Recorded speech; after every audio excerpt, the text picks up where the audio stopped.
आज हम आपको पाठ 1 का शब्दार्थ और कुछ प्रश्न कराएंगे। रिवीजन है, इसलिए थोड़ा जल्दी चल रहे हैं। इसलिए आप लोगों की भी जिम्मेदारी बनती है कि पूरे ध्यान और निष्ठा से अपना काम करते चलें। तो चलते हैं शब्दार्थ पे। ध्यान से देखिएगा। पाठ 1 विमल इंदु की विशाल किरणें। शब्दार्थ में कौन कौन से शब्द हैं, इनके अर्थ आपको जानने हैं। अनादि, अनादि माने जिसका कोई आरंभ ना हो या हमेशा रहने वाला। अनंत, जिसका अंत ना हो। मनोरथ, मनोरथ माने मन की कामना या अभिलाषा। दयानिधि, दयानिधि माने दया का भंडार। कौन है दयानिधि? ईश्वर। ईश्वर को ही दयानिधि कहते हैं बच्चों। चंद्रिका, चंद्रिका माने चांदनी। किसकी चांदनी? चांद की। चांद की रोशनी को चंद्रिका या चांदनी बोलते हैं। स्मित, मुस्कान या मंदहास। तो मंदहास माने धीरे धीरे मुस्कुराना, धीमे धीमे। प्रसार, फैलाव या विस्तार। निनाद, निनाद माने गुंजार या ध्वनि। गुंजान के प्रिंटिंग में देखो, गुंजार के प्रिंटिंग में ग पर अंकी बिंदी लगना रह गई है, तो उसे आप लोग ध्यान दीजिएगा। गुंजार में ग पर अंकी बिंदी होगी, गुंजार होगा।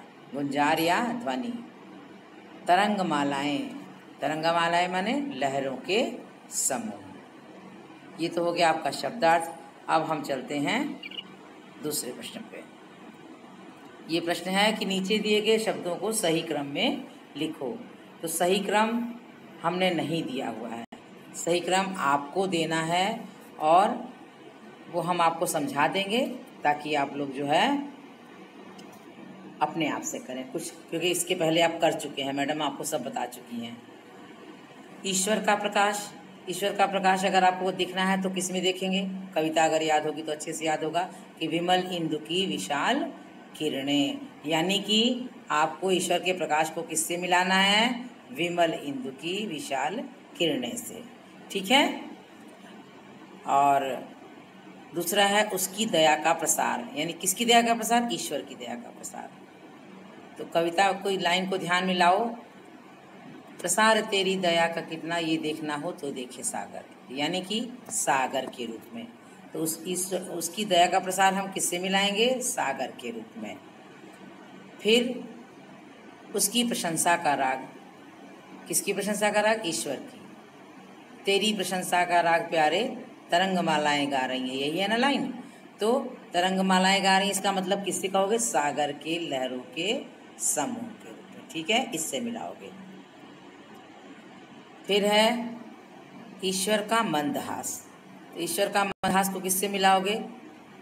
तुम्हारा स्मित हो जिसे निरखना वो देख सकता है चंद्रिका को, यानी कि चांदनी के रूप में। अब है ईश्वर के हंसने की धुन, किसमें? तुम्हारे हंसने की धुन में नदियां निनाद करती ही जा रही हैं। इसको आप किससे मिलाओगे? नदियों के निनाद के रूप में, यानी कि ये हो गया 1, ये हो गया 2, और उसकी प्रशंसा का राग तरंगमालाएं, ये हो गया आपका 3, और ईश्वर का मंदहास हो गया नदियों के निनाद के रूप में, तो ये हो गया आपका 4, और ईश्वर के हंसने की धुन किसमें है? चांदनी के रूप में, तो ये हो गया 5। आ गई बात समझ में? आज के लिए इतना ही काफ़ी है।